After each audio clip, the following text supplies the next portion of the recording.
स्वागत है आपका आयुर्वेद वेलनेस लैब में, यानी ऑल में, आपकी सेहत का साथी। आज हम जानेंगे कि वास्तव में आपका बॉडी टाइप क्या है, वात, पित्त या कफ। आयुर्वेद का मानना है कि आपकी शारीरिक, भावनात्मक और मानसिक स्थिति यानी फिजिकल, इमोशनल और मेंटल स्टेट आपके बॉडी टाइप पर निर्भर करता है। आप पर कौन सी ट्रीटमेंट काम करेगी, ये भी आपके बॉडी टाइप पर ही निर्भर करता है, यानी सब कुछ इसी से प्रभावित होता है। क्या आप जानते हैं कि आपकी पल्स रेट्स भी आपके दोष से प्रभावित होती हैं? हर दोष की सामान्य हृदय गति या पल्स रेट अलग होती है। वात की पल्स रेट है 80 से 90 बीट्स प्रति मिनट, पित्त 70 से 80 बीट्स प्रति मिनट, कफ 60 से 70 बीट्स प्रति मिनट। एक अच्छा आयुर्वेदिक डॉक्टर आपकी नाड़ी की लय, दर, प्रवाह, आयाम की मात्रा और स्थिरता को पढ़ता है। इस सब से बहुत कुछ पता चलता है कि आपके शरीर के अंदर क्या चल रहा है। हम नाड़ी परीक्षा यानी पल्स रीडिंग के डायग्नोसिस को एक अलग एपिसोड में कवर करेंगे। आज हम एक प्रश्नोत्तरी यानी क्विज लेकर आए हैं, जिससे आपको पता चलेगा कि आपका असल दोष क्या है। ये टेस्ट आपको 2 बार करना होगा। जी हाँ, 2 बार। एक, ये जानने के लिए कि बचपन में आपका दोष क्या था। बचपन न सही, जो भी आपको पहले का याद हो, उस वक्त आपका दोष क्या था, इसे हम कहेंगे स्कोर ए। ये तो तय है कि वक्त, खान पान और लाइफस्टाइल की आदतों के साथ साथ ये दोष बदल जाते हैं। तो दूसरी बार ये टेस्ट करेंगे ये जानने के लिए कि अभी आज आपका दोष क्या है, इसे हम कहेंगे स्कोर बी। 3 इंपॉर्टेंट चीजों का ध्यान रखें। 1, कोई भी सिर्फ एक बॉडी टाइप का नहीं होता। हम सब में तीनों दोष, वात, पित्त और कफ का कुछ हिस्सा होता है, लेकिन आप देखेंगे कि 1 या 2 दोष हावी होते हैं।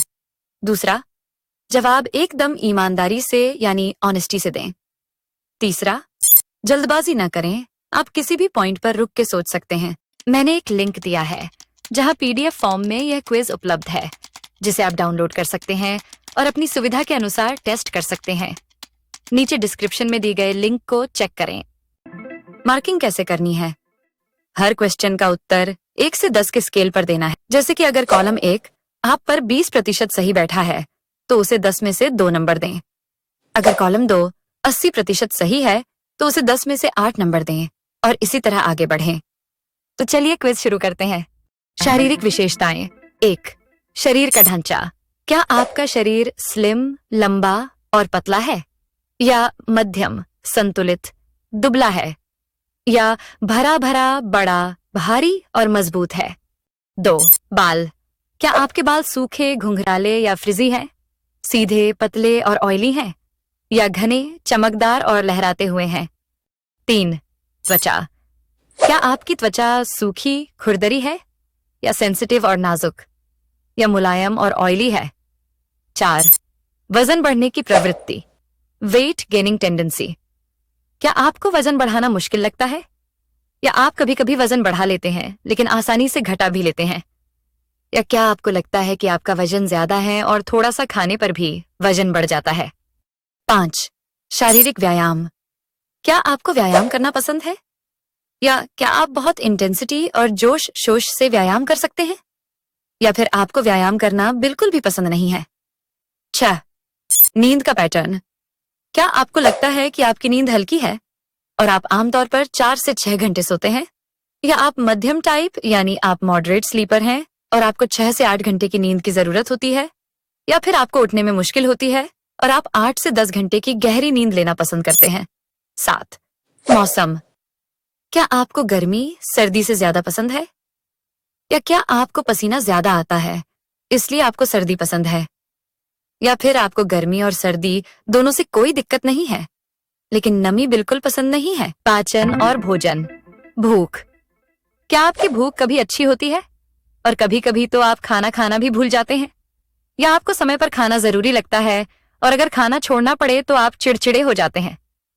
या आपकी भूख अच्छी है और हालांकि आप खाना छोड़ सकते हैं लेकिन ऐसा कम ही होता है? 2, पाचन। क्या आपका पाचन कभी सही और कभी गड़बड़ रहता है, या कभी कभी सही रहता है लेकिन एसिडिटी या जलन की समस्या हो जाती है, या आपका पाचन धीमा और सुस्त रहता है? 3, खाने की पसंद। क्या आपको गर्म और तली हुई चीजें ज्यादा पसंद है, या ठंडी चीजें खाना ज्यादा पसंद है, या फिर गर्म और सूखा खाना पसंद है? 4. खाने की रफ्तार। क्या आप जल्दी जल्दी और थोड़ी थोड़ी मात्रा में 4 बार से ज्यादा खा सकते हैं? आपकी खाने की रफ्तार सामान्य है, या आप धीरे धीरे खाते हैं लेकिन बहुत ज्यादा खाते हैं? शौच, पाचन का परिणाम। क्या आपको कब्ज की शिकायत रहती है और आपका शौच अनियमित रहता है? क्या आपका शौच नरम या पतला रहता है, या आपका शौच सामान्य रूप से भारी और सुसंगठित होता है? तीसरा है आपका ऊर्जा स्तर, एनर्जी लेवल। 1. क्या आपका ऊर्जा स्तर अस्थिर है, यानी कभी ऊपर तो कभी नीचे? क्या यह मध्यम से उच्च है, या फिर आपकी ऊर्जा अच्छी और स्थिर रहती है लेकिन आपको कुछ भी शुरू करने में समय लगता है? 2. आंतरिक बल और गति, यानी स्टेमिना एंड स्पीड। क्या आपकी सहन शक्ति अस्थिर है, यानी कभी बहुत अच्छी होती है तो कभी धीमी पड़ जाती है? क्या आपको खुद को प्रेरित करना आसान लगता है और आपकी सहन शक्ति बहुत अच्छी होती है जिससे आप लंबे समय तक टिके रह सकते हैं? या फिर आपका स्टेमिना अच्छा है लेकिन आप आराम पसंद करते हैं? मानसिक विशेषताएं। 1. आपकी सबसे तेज इंद्रिय कौन सी है? आपको इनमें से क्या सबसे ज्यादा तेज या परेशान करने वाला लगता है? शोर, रोशनी या बदबू? 2. मूड। क्या आपके मूड में उतार चढ़ाव आता है, या आप उत्तेजित स्वभाव के हैं, जल्दी गुस्से या तैश में आने वाले? या फिर आप शांत प्रतिक्रिया के हैं और आसानी से नियंत्रण नहीं खोते? 3. तनाव पर आपकी प्रतिक्रिया। तनावपूर्ण स्थिति में क्या आप डर और चिंता महसूस करते हैं, या फिर चिड़चिड़ेपन, निराशा और गुस्से वाली प्रक्रिया है आपकी? या आप तनाव में भी शांत और संयमित रहते हैं? उत्तेजनशीलता। क्या आप बहुत जल्दी उत्तेजित हो जाते हैं, या इतना जल्दी नहीं? या फिर आप शांत रहते हैं? 5. स्मृति, मेमोरी। क्या आपकी स्मृति कम समय, शॉर्ट टर्म में सबसे अच्छी है, या यह कुल मिलाकर शॉर्ट और लॉन्ग दोनों अच्छी है?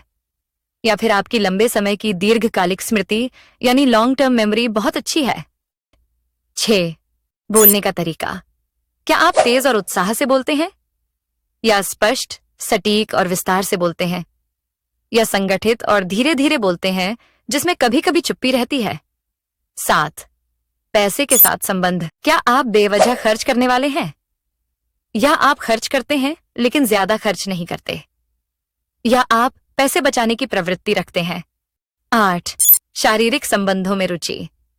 क्या आपको रोमांस ज्यादा पसंद है, या आपकी इसमें मध्यम सी रुचि है, या आपकी शारीरिक संबंधों में बहुत अधिक रुचि है? सामाजिक कौशल, दोस्त।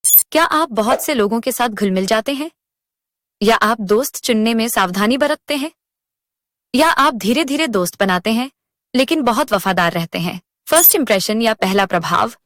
जब लोग आपसे मिलते हैं तो क्या उन्हें लगता है कि आप जोशीले हैं, या मजबूत और प्रभावशाली, या सहज और शांतिपूर्ण? अंतिम प्रभाव। लंबे समय से जानने के बाद क्या लोग आपको असमंजस में रहने वाला यानी इनडिसाइसिव मानते हैं, या जल्दी चिड़चिड़ा होने वाला मानते हैं, या जिद्दी और आलसी मानते हैं? व्याख्या, इंटरप्रिटेशन। बहुतों ने शायद पहले ही अंदाजा लगा लिया होगा। पहला कॉलम वात है, दूसरा पित्त है और तीसरा कफ है। अगर आपका स्कोर ए कॉलम 1 में 30, 2 में 80 और 3 में 100 है तो इसका मतलब आपका दोष कफ था जिसमें पित्त का काफी तत्व भी था। और अगर आपका स्कोर भी कॉलम 1 में 60, 2 में 20 और 3 में 40 है तो इसका मतलब आज आप वात हैं जिसमें कफ का काफी तत्व है। यानी जन्म के समय आपकी आनुवंशिक प्रवृत्ति यानी जेनेटिक प्रोपेंसिटी कफ थी, लेकिन समय के साथ आप वात बन गए। याद रखिए, जैसा कि जानी मानी प्रैक्टिसनर अनुराधा गुप्ता ने कहा, दोष एक ब्रह्मांड के नृत्य की तरह निरंतर परिवर्तन की अवस्था में रहता है, यानी एक कॉस्मिक डांस की तरह वो हमेशा फ्लक्स में रहता है। आइडियल प्रोपोर्शन, आदर्श अनुपात। एक वेल बैलेंस्ड बॉडी में 3 दोषों का बैलेंस कुछ इस प्रकार होता है: वात 40%, पित्त 35%, कफ 25%। इसमें शरीर एकदम बैलेंस में होता है, एकदम healthy. Ayurveda total 7 body types को मानता है।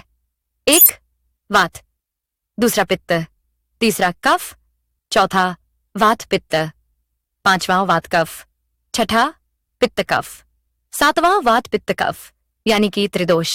क्विज में मिले अंकों के आधार पर आपने यह जान लिया होगा कि आपका पहले का बॉडी टाइप क्या था और आज आपका बॉडी टाइप क्या है। नेक्स्ट एपिसोड में हम देखेंगे कि कैसे दोष की प्रकृति को ध्यान में रखते हुए आप अलग अलग खान पान से और आदतों से हेल्थ को मेंटेन कर सकते हैं। अपने शरीर में बैलेंस रखने से आप एक शांत, स्वस्थ और संतुष्ट जीवन जी सकते हैं। आयुर वेलनेस लैब देखने के लिए धन्यवाद। मैं हूं बानी। प्लीज चैनल को लाइक, सब्सक्राइब करें और बेल आइकॉन दबाना न भूलें। तब तक याद रखिए, भीतर का बैलेंस जीवन के सभी पहलुओं में बैलेंस लाता है। आयुर्वेद अपनाएं, सेहत पाएं।